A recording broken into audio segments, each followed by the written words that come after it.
تمام تعریفیں اللہ کے لیے ہیں، وہی نیک لوگوں کا والی ہے۔ میں گواہی دیتی ہوں کہ اللہ کے سوا کوئی معبود برحق نہیں، وہ یکتا ہے، اس کا کوئی شریک نہیں۔ اور میں یہ بھی گواہی دیتی ہوں کہ ہمارے نبی محمد مصطفیٰ صلی اللہ علیہ وآلہ وسلم اللہ کے بندے اور اس کے رسول ہیں۔ یا اللہ ان پر، ان کی آل پر اور تمام صحابہ کرام پر رحمتیں، سلامتی اور برکتیں نازل فرما۔ السلام علیکم ورحمۃ اللہ وبرکاتہ۔ امید ہے آپ سب خیر و عافیت کے ساتھ ہوں گے، ایمان کی حالتوں میں موجود ہوں گے۔ Welcome to my new Islamic video. آج کی اسلامک ویڈیو جو ہے قرآن پاک کی ایک بہت ہی خوبصورت سورہ ہے، اس کے اندر موجود ایک چھپی ہوئی آیت ہے۔ میں آپ کے ساتھ قرآن پاک کی ایک ایسی آیت کا ذکر کرنے جا رہی ہوں جو ہر ایک انسان کی زبان پر بآسانی سے آ جاتی ہے، اور وہ آیت سورہ رحمان کی خاص آیت ہے، فَبِأَيِّ آلَاءِ رَبِّكُمَا تُكَذِّبَانِ۔ تم اپنے پروردگار کی کون کون سی نعمت کو جھٹلاؤ گے۔ آج اسی آیت کا بہت خاص اور پاورفل وظیفہ بتاؤں گی۔ یہ آیت اپنے اندر ایسی تاثیر رکھتی ہے کہ عرش کو ہلا دینے کے لیے کافی ہے، یعنی کہ یہ عرش کو ہلا دیتی ہے۔ یاد رکھیں کہ جب انسان جنت میں چلا جائے گا تو اللہ پاک جنت میں اپنے بندوں کو اپنا دیدار کروائے گا اور پھر سورہ رحمان کی تلاوت فرمائے گا۔ سبحان اللہ۔ دعا ہے اللہ پاک ہم سب کو اپنا دیدار نصیب فرمائے۔ آپ کی جو بھی حاجت ہے، جیسی بھی بات ہے، جو بھی مقصد ہے، یا پھر کسی بھی پریشانی میں مبتلا ہیں، اس سے نجات حاصل کرنا چاہتے ہیں تو آج ہی سے، یعنی کہ ماہ رجب کے اس مہینے میں اس کو شروع کریں۔ انشاءاللہ تعالی ہر حاجت اور ہر مراد آپ کی پوری ہوگی۔ جس پریشانی سے نجات کے لیے یہ وظیفہ آپ کریں گے وہ پریشانی ختم ہو جائے گی۔ بس آپ نے بتلائے گئے طریقے کے مطابق کرنا ہے اور کامل یقین عقیدے کے ساتھ کرنا ہے۔ وظیفہ جانے سے پہلے آپ کے لیے اس آیت کا مفہوم جاننا انتہائی ضروری ہے، یعنی کہ جب آپ اس عمل کو کریں گے تو آپ کے ذہن میں اس کا مفہوم ہونا انتہائی ضروری ہے، تاکہ آپ کو معلوم ہو کہ آپ جس آیت کو پڑھ رہے ہیں اس آیت کے اندر کون سے راز پوشیدہ ہیں، اس کے اندر کون سی تاثیر موجود ہے۔ جیسے کہ ہر انسان جانتا ہے کہ اللہ اس کائنات اور ہر مخلوق کا خالق ہے۔ اس نے یہ کائنات اپنے اظہار اور اپنی ذات کی پہچان کے لیے بنائی اور اس مقصد کے لیے انسان کو مخاطب فرمایا اور اسے دیگر مخلوقات پر برتری عطا کی، اور اس کے اندر یہ صلاحیت رکھی کہ وہ اللہ کی ذات کو پہچان سکے، یعنی کہ اس کے لیے انسان کو بے شمار نعمتوں سے نوازا تاکہ وہ اس سے فائدہ اٹھائے اور ہر طرح کی سہولت حاصل کر سکیں۔ اور کچھ لوگ دنیا میں ایسے ہیں کہ اس دنیا کی رنگینیوں میں کھو جاتے ہیں اور رب تعالیٰ کو بھول جاتے ہیں۔ جو اللہ کو بھول جائے وہ اس کی نعمتوں کو کیا یاد کرے گا؟ اپنی ہی یاد دہانے کے لیے، یعنی کہ اسی یاد دہانے کے لیے اللہ پاک نے سورہ رحمان میں نہ صرف اپنی نعمتوں کا ذکر کیا بلکہ انسان کو بار بار تلقین کرتے ہوئے 31 بار کے قریب اس آیت کو دہرایا ہے۔ فَبِأَيِّ آلَاءِ رَبِّكُمَا تُكَذِّبَانِ۔ پس تم اپنے پروردگار کی کون کون سی نعمت کو جھٹلاؤ گے۔ اس سے معلوم ہوتا ہے کہ اللہ پاک چاہتا ہے کہ انسان اللہ نے جس کو عطا کی ہیں نعمتیں، عطا کردہ نعمتیں جو ہیں اس کا شکر ادا کرے۔ اور اگر ہم اللہ کی نعمتوں کو شمار کرنا چاہیں تو یہ ایک ناممکن عمل ہے۔ اس حوالے سے اللہ پاک نے بھی فرمایا ہے کہ اگر تم اللہ کی نعمتوں کو شمار کرنا چاہو تو شمار نہ کر سکو، بے شک اللہ بخشنے والا مہربان ہے۔ جب حضرت آدم علیہ السلام کو اللہ نے زمین پر اتارا تو ان کے ساتھ حضرت حوا کو بھی بھیجا اور رہتی دنیا تک مردوں کو نیک صالحہ بیویاں عطا کی اور پھر نیک و پاک اولاد بھی۔ یہ سب اللہ ہی کی نعمتیں ہیں۔ جانور، لباس، سورج، چاند، ستارے، حیوان، چرند پرند، زمین و آسمان، سب کچھ اللہ کی عطا کردہ نعمتیں ہیں جس کا انسان شکر ادا نہیں کرتا۔ بے شک اسی میں غور و فکر کرنے والوں کے لیے نشانیاں ہیں اگر کوئی انسان اس کو سمجھتا ہے۔ اس لیے اگر آپ ہر حال میں اللہ کا شکر گزار کرنے والے بن جاتے ہیں، کیونکہ جو شکر کرتا ہے اللہ پاک فرماتا ہے کہ میں اس کو اور عطا فرماتا ہوں، یعنی کہ میں اس کو اور نوازتا ہوں۔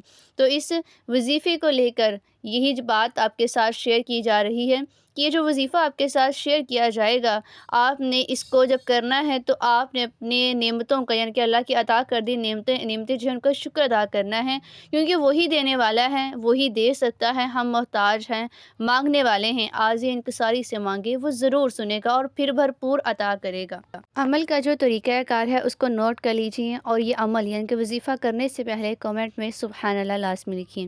یہ عمل آپ نے جو کرنا ہے آپ نے پاک صاف ہو کر کرنا ہے، یعنی کہ آپ نے باوضو ہو کر کرنا ہے اور ایسی جگہ کا انتخاب کرنا ہے، ایسی جگہ، ایسے کمرے میں آپ نے بیٹھ کر کرنا ہے جہاں آپ مکمل اس عمل کو یکسوئی کے ساتھ کر سکیں، مکمل توجہ کے ساتھ کر سکیں۔ اور جب آپ نے یہ عمل کرنا ہے تو اس کے مفہوم کو اپنے ذہن میں رکھنا ہے، اپنے مقصد پریشانی کو، اپنی حاجت کو اپنے ذہن میں رکھتے ہوئے آپ نے اس عمل کو شروع کر دینا ہے۔ آپ نے سب سے پہلے درود ابراہیمی کو 3 مرتبہ پڑھ لینا ہے اور درمیان میں آپ نے اس آیت کو 100 مرتبہ پڑھنا ہے۔ فَبِأَيِّ آلَاءِ رَبِّكُمَا تُكَذِّبَانِ، بے شک تم اپنے پروردگار کی کون کون سی نعمتوں کو جھٹلاؤ گے۔ اس آیت کے اندر جو چھپے ہوئے راز ہیں وہ بے شک آپ کی دعاؤں کو مقبولیت کے درجے تک لے جاتی ہیں۔ اس لیے آپ نے اس آیت کے مفہوم کو، ترجمے کو اپنے ذہن میں رکھتے ہوئے اس کو کم از کم 100 مرتبہ پڑھتے جانا ہے۔ پھر آخر میں آپ نے ویسے ہی درود ابراہیمی کو 3 مرتبہ پڑھ لینا ہے۔ جس بھی مقصد کے لیے، حاجت کے لیے، نیت کے لیے آپ نے کیا ہوگا، اس کے لیے آپ نے آخر میں دعا کرنی ہے، دل سے، یقین سے، خلوص سے۔ اس عمل کو آپ نے صبح شام کرنا ہے۔ ماہ رجب المرجب میں آپ اس عمل کو شروع کر دیجئے۔ آپ جس قدر خلوص سے اس کو پڑھیں گے، اللہ پاک آپ کے مسئلے مسائل کو حل فرمائے گا۔ آپ نے اس کو فجر کی نماز کے بعد اور دوسرا عشاء کی نماز کے بعد پڑھنے کا معمول بنا لینا ہے۔ جتنے خلوص سے، یقین سے اس وظیفے کو آپ کریں گے، اتنے ہی جلدی آپ کو اس کے معجزات نظر آئیں گے اور اتنی ہی جلدی آپ کی جو حاجات ہیں وہ مقبول ہو جائیں گی، جو بھی آپ کی مراد ہے وہ بھی پوری ہو جائے گی۔ آپ نے بس کامل یقین عقیدے کے ساتھ کرنا ہے، باوضو ہو کر کرنا ہے۔ اپنے ذہن میں آپ نے شک و شباب کو نہیں رکھنا، یعنی کہ آپ دعا جب کرتے ہیں، وظیفہ جب کرتے ہیں، اس میں اگر آپ کو شک ذرا سا بھی آپ کا شامل ہو جاتا ہے کہ میری یہ دعا قبول ہوگی یا نہیں، عمل صحیح ہے یا نہیں، عمل مجھ سے ہوگا تو پتہ نہیں قبول بھی ہوگا نہیں، آپ نے ایسے جو بھی نیگیٹو آپ کے ذہن میں سوالات ہوں گے، آپ نے ان سب کو ختم کر کے اس عمل کو کرنا ہے۔ مکمل یقین سے، اس طرح یقین رکھ کے کہ آپ جس سے مانگ رہی ہیں اور جو آپ مانگ رہی ہیں وہ آپ کو ضرور عطا ہوگا۔ اتنا خالص آپ کا پختہ یقین ہو کہ آپ کی دعا مکمل ہونے سے پہلے ہی آپ کو اس کے معجزات نظر آنا شروع ہو جائیں۔ جتنے خلوص سے کریں گے، اتنے ہی کم دنوں میں، اتنے ہی کم وقت میں، اتنے ہی کم سیکنڈز میں یا یوں سمجھیں کہ اتنے ہی کم گھنٹوں میں آپ کا جو مسئلہ ہے وہ حل ہوگا۔ اگر بار بار وظائف کرنے کے باوجود، دعائیں مانگنے کے باوجود آپ کی دعائیں جو ہیں، آپ کے مقاصد جو پورے نہیں ہوتے ہیں، تو آپ وظائف کو چھوڑ کر اپنی خامیوں کو دیکھیں، اپنے اندر موجود ان غلطیوں کو دیکھیں جو آپ بار بار کرتے ہیں۔ کیونکہ بہت سی ایسی وجوہات ہوتی ہیں کہ جب ہماری دعا قبول نہیں ہوتی تو اس کی وجہ ہم ہی ہوتے ہیں۔ ہم بہت سی ایسی غلطیاں، گستاخیاں کرتے ہیں جس کی وجہ سے اللہ پاک جو ہیں وہ ہماری دعاؤں کو قبول نہیں فرماتا۔ ہماری دعاؤں کی جو مقبولیت ہوتی ہے وہ روک دی جاتی ہے، یا پھر ایسا بھی ہوتا ہے کہ ہماری دعا قبول ہو رہی ہوتی ہے یا پھر ہونے والی ہوتی ہے تو اس میں ہم کچھ ایسی غلطیاں کر جاتے ہیں جس کی وجہ سے اللہ پاک ہم سے خفا ہو جاتے ہیں اور ہماری دعا کی جو مقبولیت ہے وہ رک جاتی ہے۔ اس لیے اپنی دعاؤں میں جب بھی آپ کسی وظائف کو شامل کرتے ہیں، دعاؤں کو آپ انتہا تک لے کر جاتے ہیں تو اس میں استغفار کو لازمی شامل حال رکھیں۔ توبہ استغفار جو ہے، جس کے بارے میں اللہ پاک نے قرآن پاک میں بار بار ارشاد فرمایا ہے، توبہ استغفار سے اللہ پاک جو ہے بندوں کے گناہوں کو معاف فرماتا ہے، اس کو وہ حاجتیں اس کی جو ہوتی ہیں، جو رکی ہوتی ہیں، ان کو سب کو مقبول فرماتا ہے۔ تو آپ کی اگر کوئی حاجت ہے، کوئی بھی وظائف کر کے اگر آپ کو لگتا ہے کہ آپ کی دعا قبول نہیں ہو رہی، تو اپنی دعاؤں میں استغفار کو، توبہ استغفار کو بڑھا دیجئے۔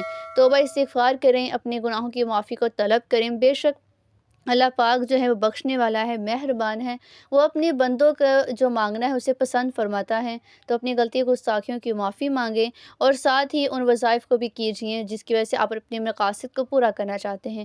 بے شک جب آپ استغفار بھی کریں گے اور اللہ پاک کو اس کے خوبصورت ناموں سے، آیتوں سے پکاریں گے تو بے شک اللہ پاک جو ہے وہ آپ کی حاجتوں کو قبول فرمائے گا، آپ کے مقاصد کو پورا کر دے گا اور آپ کی جو زندگی ہے وہ خوشحال ہو جائے گی کہ آپ ہر حال میں اللہ کا شکر ادا کریں گے۔ کچھ پریشانیاں آ بھی جائیں گی، آزمائشیں آپ کے سامنے کھڑی ہو بھی جائیں گی، تب بھی آپ صرف یہی کہیں گے کہ میں اللہ کے عطا کیے ہوئے ہر ایک چیز پر راضی ہوں، یعنی کہ اللہ مجھے جس حال میں بھی رکھے میں راضی ہوں، کیونکہ وہی بہتر ہے ہمارے لیے سوچنے کے لیے۔